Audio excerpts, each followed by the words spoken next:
It has been a matter of conversation in the political arena recently after Kioni has been accused of being an hidden Kenya Kwanza government agent inside the Azimio La Umoja's inner circle, where he has gone ahead to expose every move that RAILA Odinga sought to make inside his coalition government.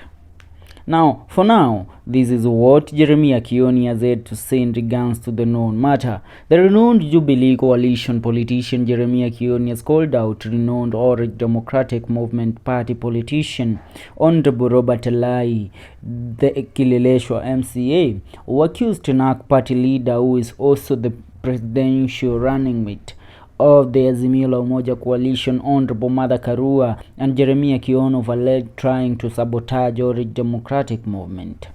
In a report that has been shared by a reliable source of information, it has been reported that the renowned politician has maintained that former President Uhuru Kenyatta, Kioni, and NARC party leader Honorable Martha Karua have been working hard in hand with Kenya Kwanza government in attempts to bring down the ODM party leadership.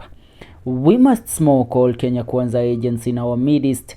Kioni, Uhuru, Karua, etc. are all Kenya Kwanza agents. They want to blind Baba Raila Odinga with unending wars with William Samoei Ruto so that we don't rebrand ODM, recruit more members, and prepare to take Kenya Kwanza home in 2027. Uhuru wants to finish Baba and then be the sole credible opposition candidate. Uhuru and his PA should leave Orange Democratic Movement Party alone, Alai said. His remarks has caught the attention of several Kenyans who urged former Prime Minister of Kenya, Honorable Raila Odinga, to speak about this in order to restore order in ODM party.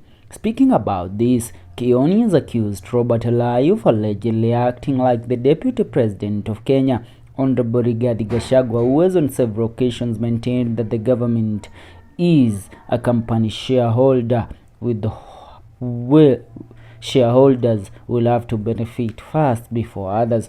According to the reports given by Kioni, former Prime Minister of Kenya, Honorable Raila, is a man of integrity. They have been working together and at the same time, they support each other.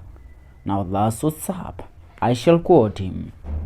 We want our ODM back as Mio was capturing the presidency. Now we want to rebuild ODM so that we can be ready to send Kenya Kwanza home. Uhuru and Kioni should let us build ODM. We can even merge ODM, Wiper, and DAP Kenya. That's what's up. It seems things are getting tough inside the ODM realms. What do you have to say? A comment on the comment section will do better for us. See you in the next one. My name is Felix Monda. This is FM Update Show.